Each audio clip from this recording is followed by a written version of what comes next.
Since September the 11th, America has seemed locked into its war on terror. One might believe that American diplomatic horizons stop at the suburbs of Baghdad or Kabul.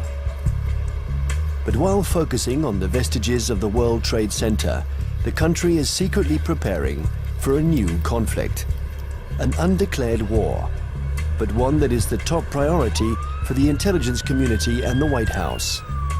Ahead of Al-Qaeda, more important than the quagmire in Iraq, the Chinese threat, America's new war.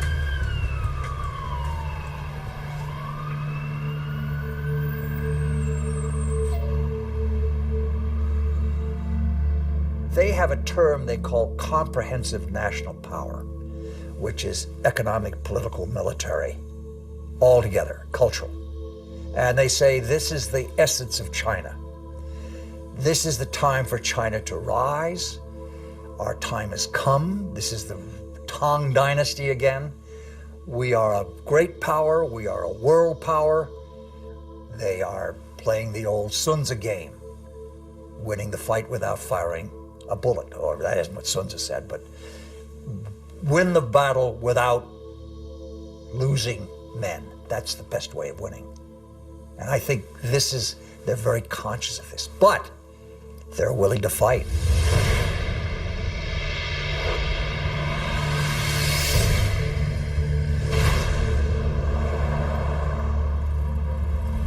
The world will, run by three first-class countries. One is USA, United States of America. Another is USE, United States of Europe. Then the Greater China. At this point, at the current point, I think the possibility to see a USE is very slim. But the USA stay as top one country is something sure, right? And as for the possibility of Greater China, the possibility is something in between. Right? So I tend to think Sino-US relations will be one of the most important bilateral ties in the coming years. And this bilateral tie will decide the nature of international relations in 21st century. If this bilateral tie is confrontation-oriented, then the whole 21st century will be bound by confrontation.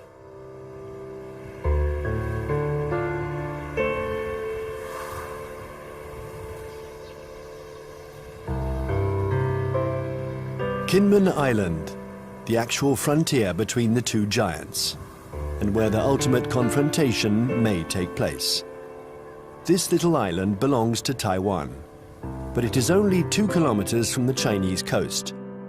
From here, one can see the inaccessible banks of Fujian province, where hundreds of ballistic missiles point at Taipei.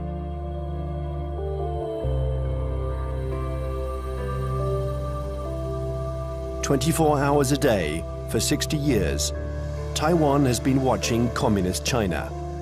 This island, regularly threatened by Beijing, has been bombarded thousands of times.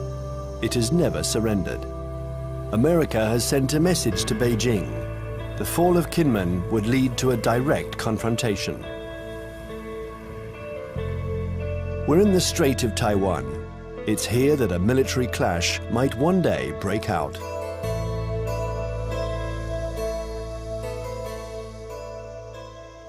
Taiwan is one of those emotional hot-button issues, the way Jerusalem is to Palestinians and Israelis, the way Kosovo was to the Albanians and Serbs. And for most mainland Chinese, Taiwan is rightfully a Chinese province. This was territory that they believe was stolen from China by Japan in the 1895 war, and that the United States prevented reunification during the early stages of the Cold War because of our opposition to communism.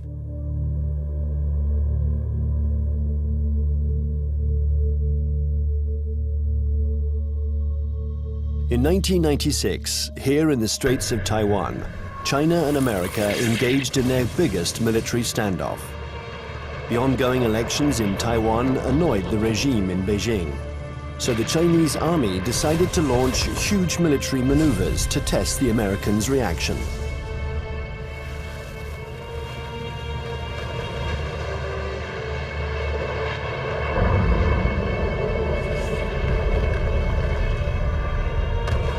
After several days of this Chinese show of force, Washington deployed 2 aircraft carriers. It was the first time the two countries came face to face. For several days, there was extreme tension between the two nuclear powers. When the Chinese fired short-range ballistic nuclear-capable missiles off the north and south coast of Taiwan and carried out a major, what we call a live-fire exercise. And Jiang Zemin was there, the president. They were using some very belligerent language. This is when we dispatched 2 carrier battle groups off the East Coast. And this was a show, this was force. And the matter quickly dissipated. The Chinese thought this was excessive. They thought that they had an understanding with the U.S., that they would have a limited display to show their seriousness on the issue. The U.S. would adopt a very limited response, and then they would both back away. They regarded the deployment of a second carrier as excessive and in some ways as humiliating to the Chinese, because the Chinese couldn't do much to deter or complicate the deployment of those carriers.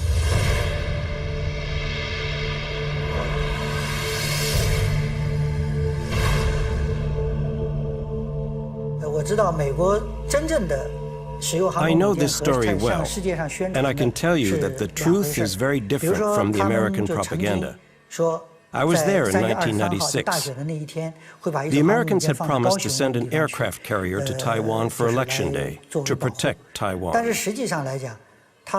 actually, the only American ship near Taiwan was the electronic spy ship Bunker Hill. And it was more than 200 nautical miles away. And the first American aircraft carrier was 600 nautical miles from Taiwan. So the truth is that the Americans announced that they were coming, but they kept their distance. They wanted at all costs to avoid any incident, and they didn't dare approach our army.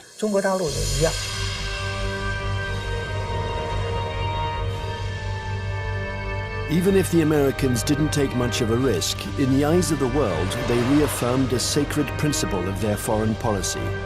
They support Taiwan. And they will continue to do so, regardless of China's growing power. I think believes Taiwan is very important for a number of reasons, not to mention the fact that it's our 8th largest trading partner, our 6th largest market for agricultural goods. It's one of America's most important sources of high-tech semiconductor products. Even though they're imported to the United States via China, they're made in Taiwan. But that, of course, isn't the only thing. The real reason I think America has a commitment to Taiwan is because Taiwan is a democracy. It is, in fact, the most vibrant and dynamic democracy in East Asia.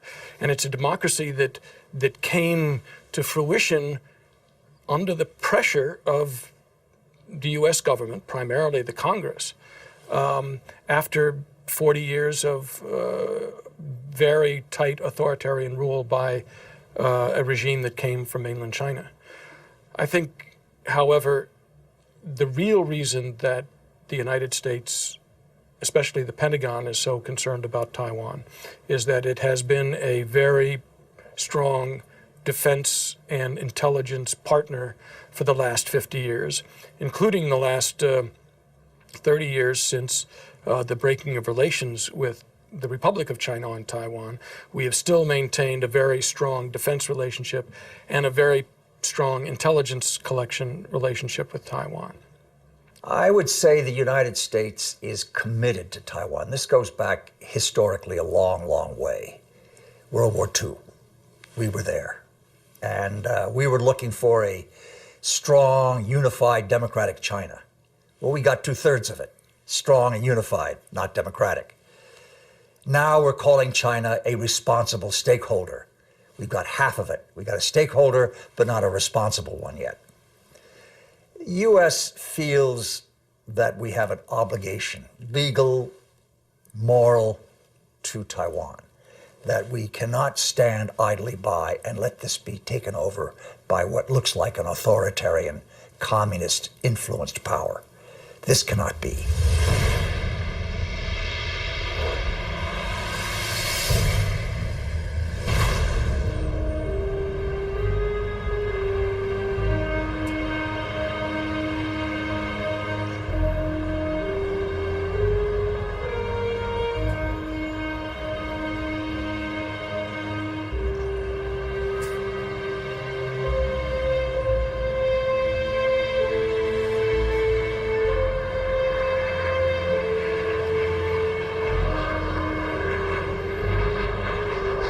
Taiwan, an island of 23 million inhabitants, 250 kilometers from the Chinese coast, is today the most explosive strategic issue between China and the United States.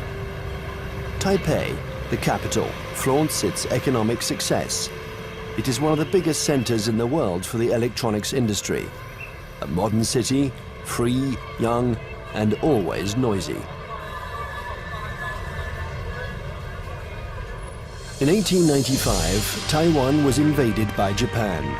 50 years later, after the Japanese defeat, peace treaties returned the territory to China, a China which was then in the midst of a civil war between Mao's communists and Chiang Kai-shek's nationalists. When the battle turned in Mao's favor, General Chiang Kai-shek, aided by the Americans, took refuge in Taiwan with his soldiers.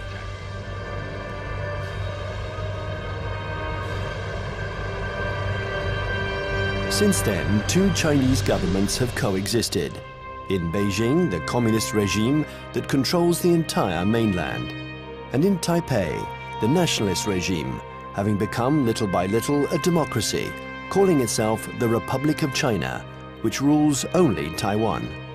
Officially, these two governments both claim to be the legitimate representatives of all the Chinese. Taiwan is not recognized as a state by the UN. Only 20 small countries maintain diplomatic relations with the island. A fragile independence, while Beijing still considers Taiwan as the 23rd province of the People's Republic, a rebel province that the regime intends to reunite with the motherland. I would say two major motivations. There are many others, but two major ones. The first one is national pride, unification of China. They are committed to this. This is a strong emotional drive in China. And you don't downplay it. It's real. It's powerful. The second is strategic. They know through history, if Taiwan is in unfriendly hands, that China is very badly affected. If you turn the globe around, and if you were the Navy commander of the Chinese armed forces, then you will see the only way to protect my coastline is to extend our defense and power projection capability far away from our territory. Why I need to do that? Because the economic center, financial center, education center, production center of today's China is all on the coastline. So the Navy's mission is to make sure that nobody touched this so I can continue to grow.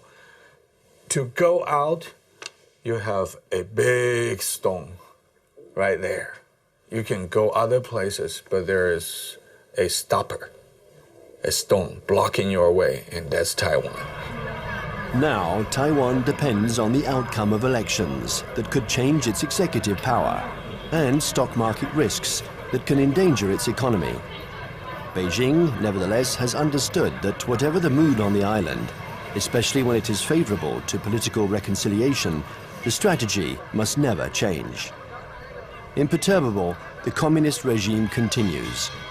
On one hand, to offer Taiwan favorable business privileges on the mainland. On the other hand, it regularly reiterates its military threats.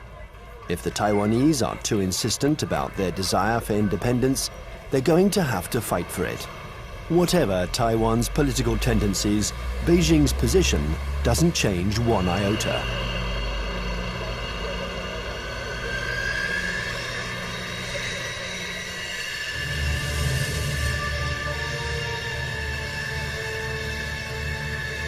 A freeway in the middle of the island of Taiwan. In a few minutes, it has been transformed into a landing strip. The population watches this military exercise. They're used to it. French Mirage 2000 and American F-16 jets land and take off with an enormous roar.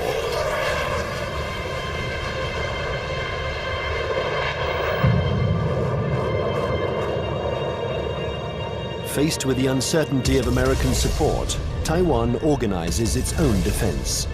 Everyone knows that the airports will be the first target. Strategists on both sides of the strait affirm that the war will first begin with an air battle.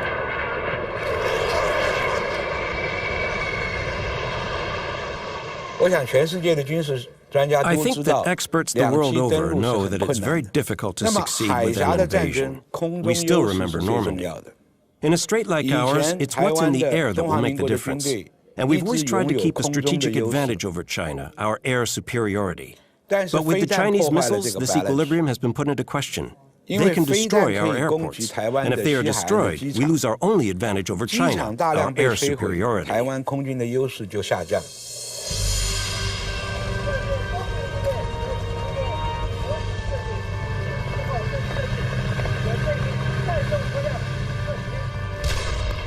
Taiwan's military power is concentrated in its air force, but also in special ground forces. They are training to face the Chinese People's Liberation Army. In the event of a conflict, they expect elite Chinese troops to parachute onto the island to attack strategic targets. Every Taiwanese people here knows that when the war comes, Taiwan is going to take the first bullet. We are going to take the first bullet, and probably we're going to take the bullets continue for about 2 weeks until a month, until that the United States coming. And there's no way that U.S. will come here to fight a difficult fight. If they really want to get involved, it's better for them that to wait when the Taiwanese people, we are wearing down the Chinese elite troops and give them the huge number of the sacrifice. And then the U.S. can come in and clean out the battlefield and win an easy fight. Everybody in Taiwan knows that.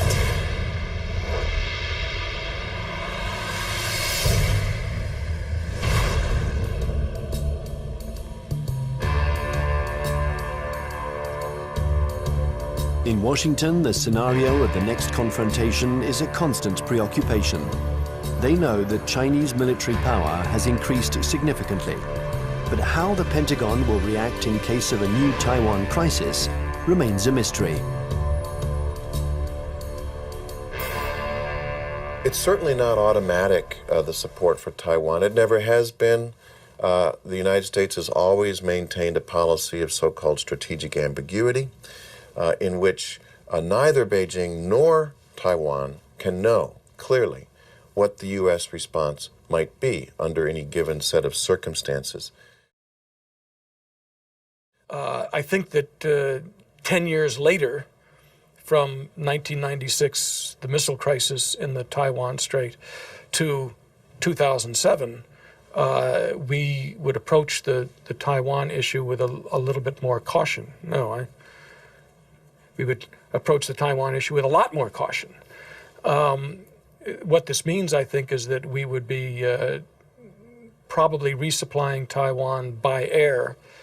We probably would put a active duty military contingent on Taiwan rather than risk putting our ships in harm's way. Coming away from this crisis, the U.S. has concluded that I think there's been problems in what they've concluded. The U.S. has concluded that the Chinese were somewhat intimidated by the U.S. deployments, and that in fact they now know the U.S. is very determined to use force if necessary to ensure peace and stability in the Taiwan Strait. In fact, however, I don't think the Chinese were all that intimidated by the deployment of the carriers. What they were is it strengthened their resolve to acquire capabilities so that they won't be intimidated in the future.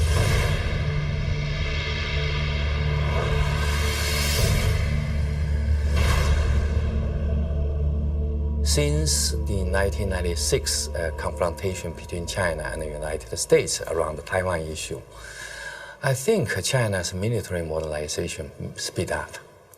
And people saw some achievements, right? Now China owns J-10.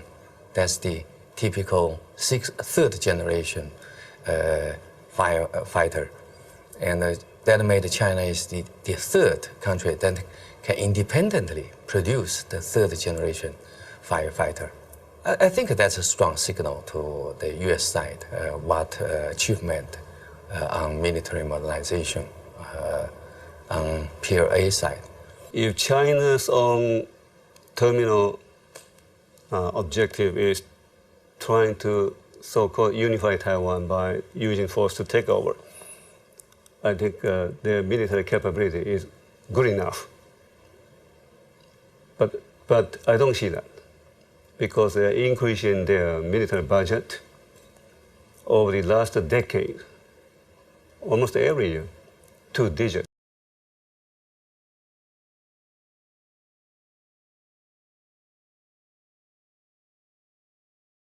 And their budget is not transparent. Some observers calculated, they said, well, in fact, the real number could be triple or double the current budget that they made it public. So why they are doing it? They even, for instance now, they even try to show off they have the capability to destroy the satellite circling around in space. Why they did it? Because they want to show to the rest of the world that we are capable of one day becoming a superpower, maybe overtaking the United States.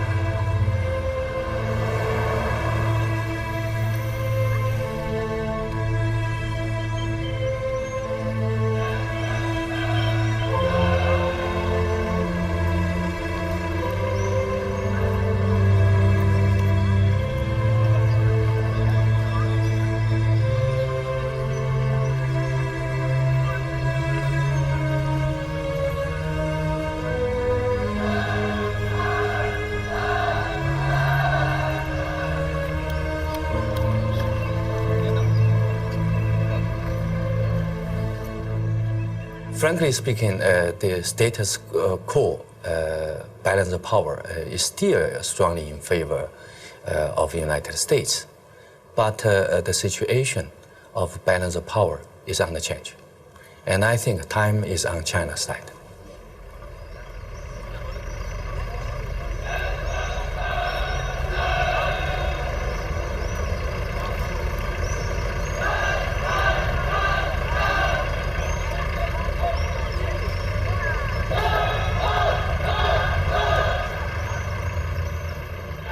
Since the 1996 crisis, the United States and China have often had occasion to test each other's resolve. Small conflicts, sometimes public, sometimes secret, that can be understood today as a pattern of confrontations between the two powers. On May 7th, 1999, in the midst of the Kosovo War, NATO bombed the Chinese embassy in Belgrade. 3 Chinese people were killed. NATO claimed it was a military error.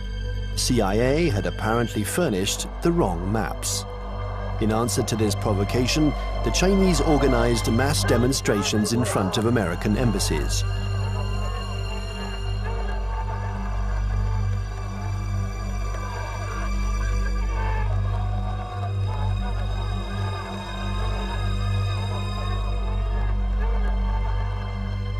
Less than 2 years later, China had its revenge. The 1st of April 2001, an EP-3 took off from its base in Japan. It's a spy plane that flies regular electronic surveillance missions along the Chinese coast.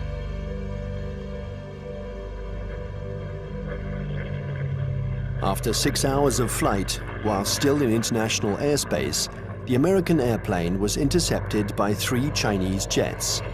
This had been going on for some months. The Chinese planes came within a few meters of the American plane, a little game that the pilots were used to. One of the Chinese pilots was Wang Wei, and the crew of the EP-3 knew him well. He had already shown through his past interceptions of U.S. aircraft that he was willing to take some very serious risks in coming very, very close to U.S. aircraft. They knew him well. Smart Alec, hot dog we call him. He's in the thing and screw you, and Sam, he comes up like this. Well, he comes a little bit too close. And the Chinese, again, the propaganda apparatus turns on, and they say, our plane deliberately turned, hit his plane, and it crashed. Your fault. And we said to China, that defies the laws of physics. The U.S. government had already expressed its concern over this to the Chinese government.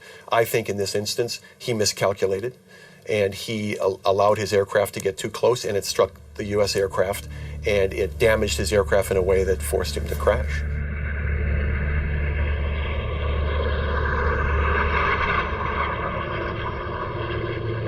The Chinese jet plunged into the sea. Its pilot was declared missing. The EP-3 was seriously damaged. It was forced to make an emergency landing, but the closest airstrip was a Chinese military airbase. The airplane succeeded in landing there, but it was now in Hainan, and the crew was immediately taken prisoner. Our air crew is immune to PRC jurisdiction.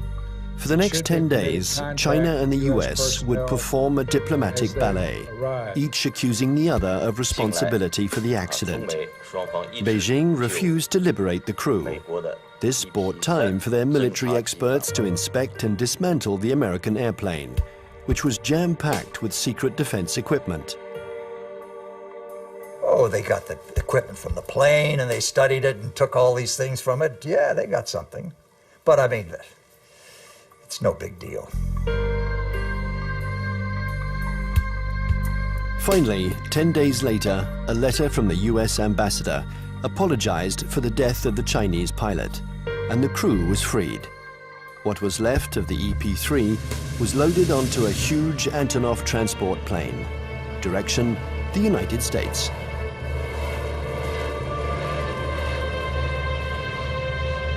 The People's Liberation Army did the same thing after each small battle. They analyzed all American techniques and strategies. It was almost an obsession with Beijing. Chinese military development was entirely oriented towards a confrontation with the US. In 1996, China understood that aircraft carriers were the main threat, so they tried to develop arms to counter them. There are several things that the Chinese have done over the last several years that play to this capability. One of them is they have developed a larger number of more sophisticated submarines, diesel submarines. And contrary to what a lot of people think, many diesel submarines are quieter than many nuclear submarines. They're very hard to detect. The Chinese have built a significant number of new types of diesel submarines. They've also developed a significant number of new varieties of surface warships.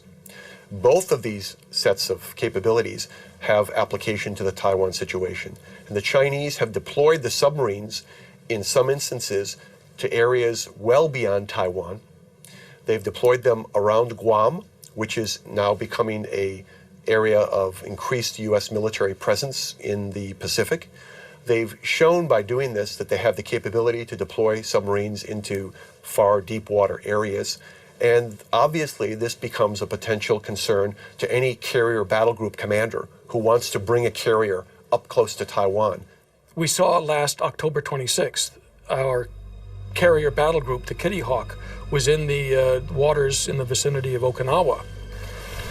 And all of a sudden there emerged right in the middle of the carrier battle group, a very modern Chinese submarine that nobody had seen, nobody had heard.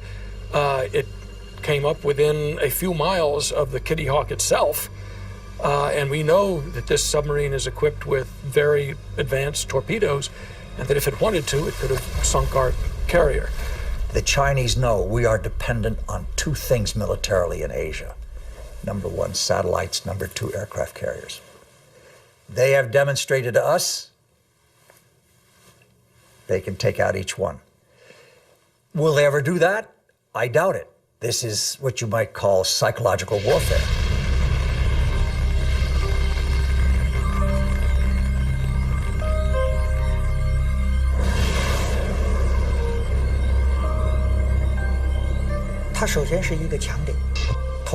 Satellites are an American strong point.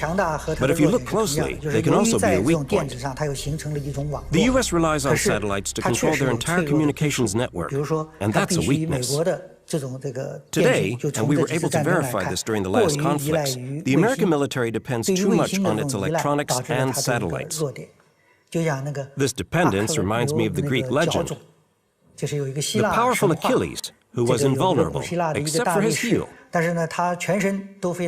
satellites are a little like the American Achilles heel. The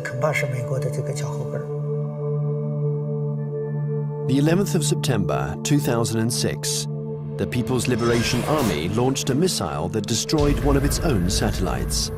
The explosion in space was obviously immediately detected by the Pentagon. There was consternation in Washington. Nobody had anticipated this Chinese initiative.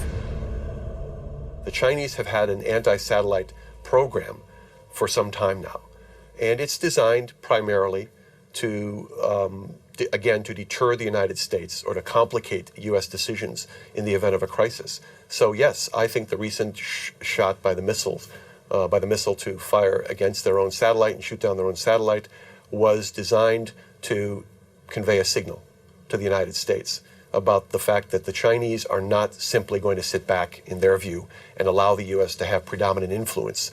They are going to try to influence the situation, in this case, in sort of an asymmetrical way, by threatening what is regarded as one of the critical areas of U.S. surveillance. The Chinese army has also developed another system to blind American satellites. These are giant lasers that don't destroy them, but blind them enough to make them useless. This isn't science fiction, but a technology that is already in use. And then there exists a still more terrible weapon, a weapon that the Americans and the French have already mastered. Its development was a priority for the Chinese army. The Chinese have followed very closely the American dependence on the electromagnetic spectrum, the use of communications and networking among satellites and ships and command systems to fight a war. They saw what happened in the first Gulf War, they saw what happened in Kosovo, they watched Afghanistan, they watched the second Gulf War, and they realized that we are more and more dependent on the electromagnetic spectrum and moving communications back and forth. And an electromagnetic pulse, which is produced by detonating a nuclear weapon, usually fries transistors and stops that kind of communication. An electromagnetic impulse weapon uses a nuclear explosion to generate an electromagnetic wave. When this wave hits boats or planes, it instantaneously destroys all electronic equipment. No one dies, provided they are far enough away from the nuclear explosion. But the American battleships, totally dependent on electronics, would immediately be disabled. The Pentagon report described a nuclear detonated or nuclear generated EMP. I asked people in Pentagon, why don't you say they have conventionally generated EMP? They say, we don't want them to know whether we know them. The conventionally generated EMP is less problematic and it is more useful or more usable, because when you have this EMP, there will be no nuclear fallouts. There will be less international protests. They already have it.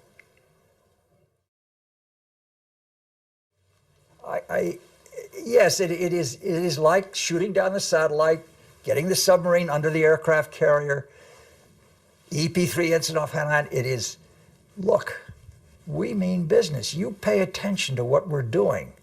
We're publishing the figures that our military budget is going up because we are creating a strong defense against you.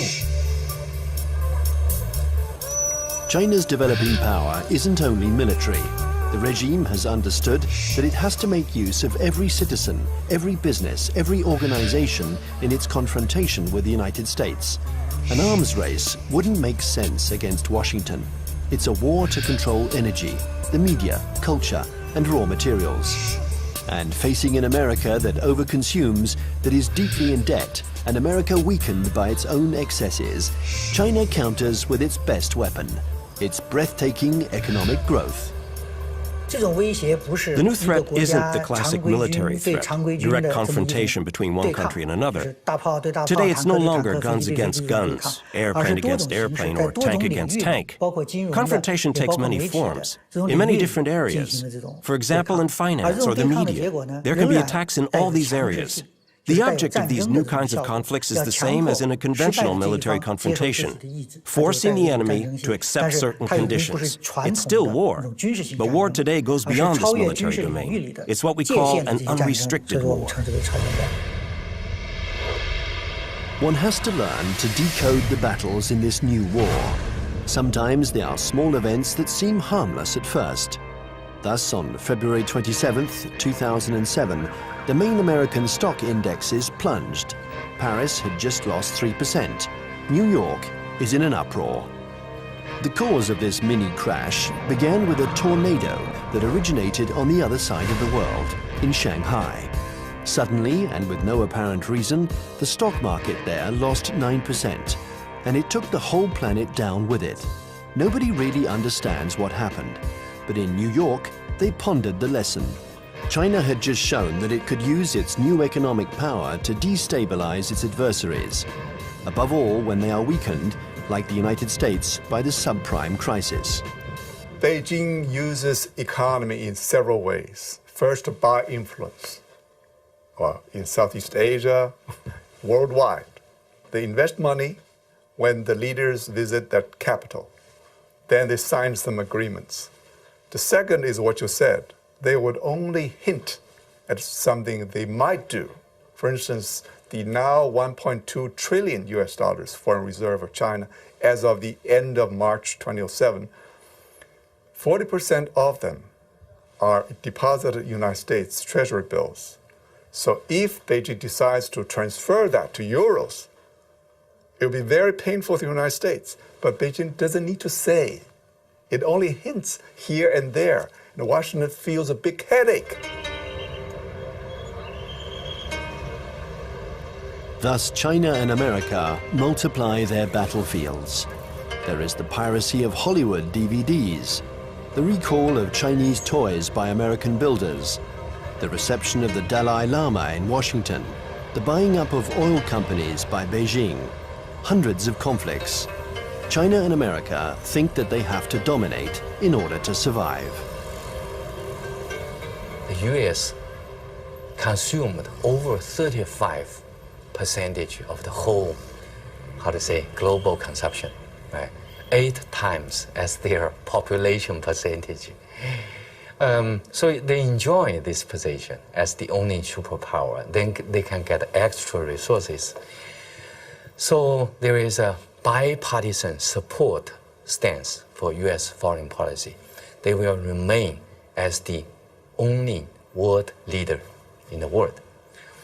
And then they will keep alert against any country, no matter the name of this country, China, French, Russian, Germany, India, Brazil, any country that can threaten the U.S. dominance, that will be a problem.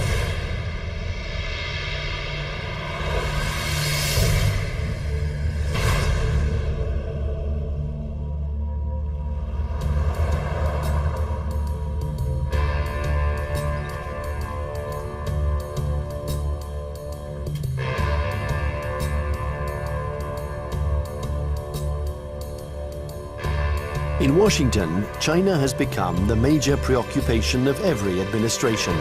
China is a competitor in the realms of economics, media, and technology.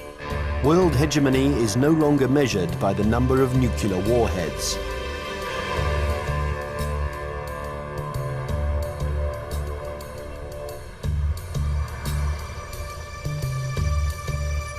Congress has even created a permanent investigation commission, unique in its kind, whose mission is to study the economic and security challenges posed by China. Russia never got that kind of attention during the times of the Cold War.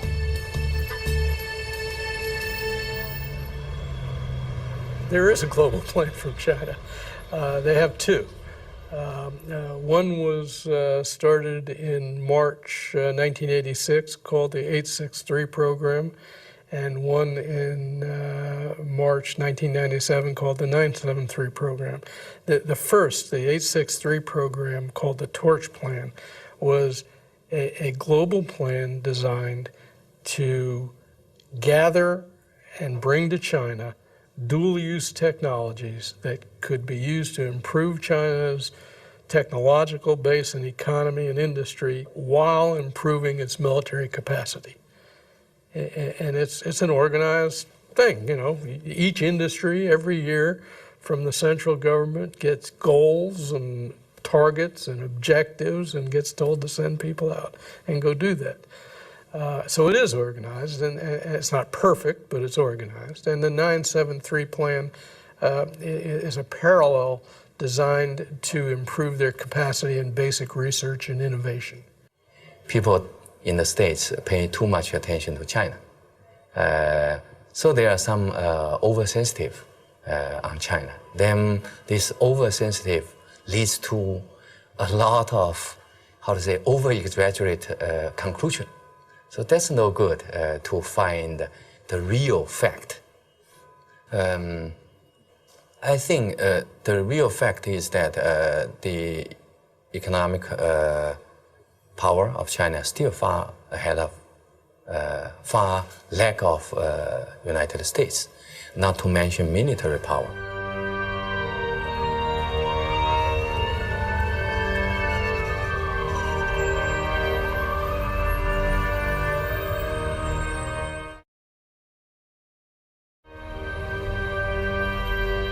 If the French Foreign Intelligence Collection Service goes to a student and says, while you're at Tufts University, we want you to go over to some laboratory and gather this, the student can say, I'm busy. It's going to interfere with my dissertation. If the Chinese intelligence service goes to a student and says, we want you to, you want a visa? You want a passport? When you go to the United States or to France, you will write a dissertation on this, you will work on this project, and you will report back to us, or you'll never get a job in China, or your family will lose its house. Now, they have the capacity to do that. The United States cannot maintain itself as a superpower if we allow our industrial production to be offshored, to be outsourced. And that's what's happening now. We're finding very large amounts of our basic core industries. And I don't mean just like steel. Steel is one of them, copper, basic, resources. But things like semiconductors. And when we find that our semiconductor industry has gone from 12, state-of-the-art wafer fabs to 3, because more and more are being built in Taiwan and Japan and, well, not in Japan, in South Korea. And in China, if we're allowing our, state-of-the-art, cutting-edge electronic science and technology research and development move to China, we can't survive as a superpower.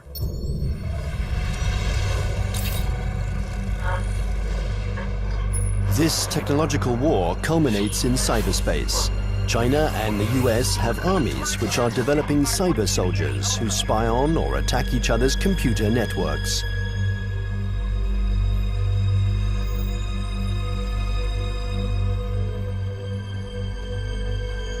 In March 2006, the US State Department decided to buy 16,000 computers from Lenovo, the Chinese company that had just bought out IBM. Some of these computers were meant for networks that circulate secret defense data. Larry Wurtzel and his commission intervened to stop the delivery.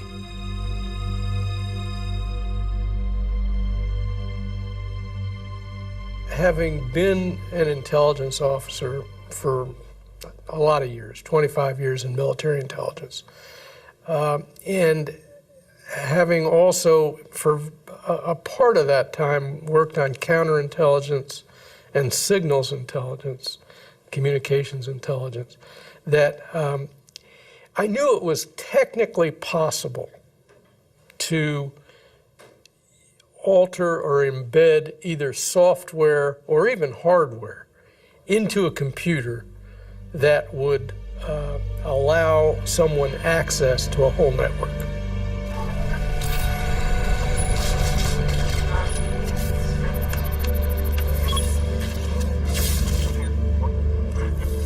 The entire Bureau of Export Controls of the Department of Commerce was attacked and shut down by, turns out, hackers from China.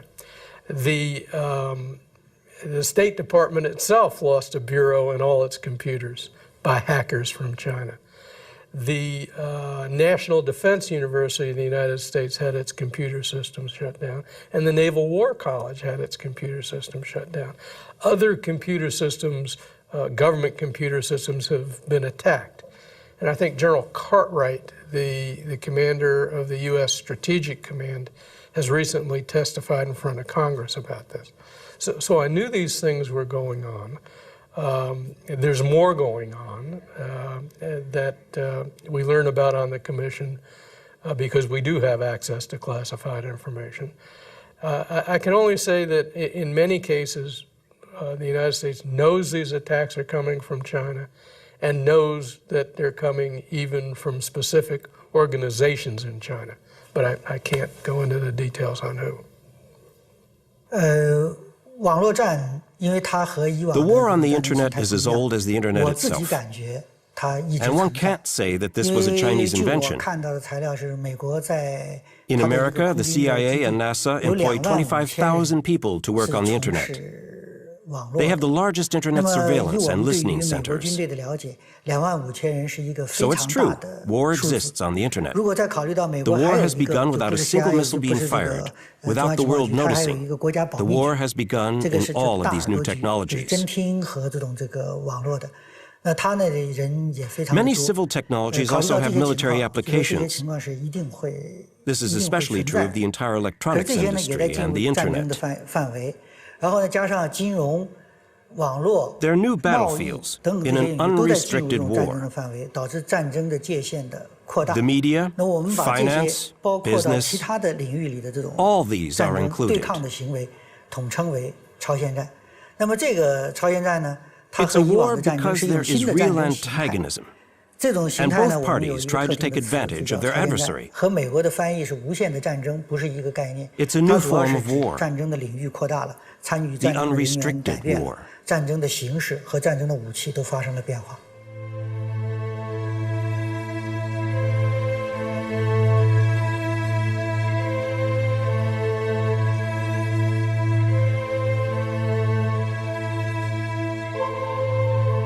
This unrestricted war has already begun.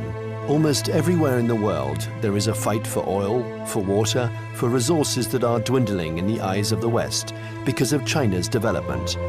America uses its military might to assure its power and guarantee its vital supplies. China employs an asymmetrical strategy. It looks for its adversaries' weak points. Nevertheless, this war is apparent everywhere in the world. In North Korea, Myanmar, Iran, or Darfur, in all the hotspots, China and America are opposing each other in the wings.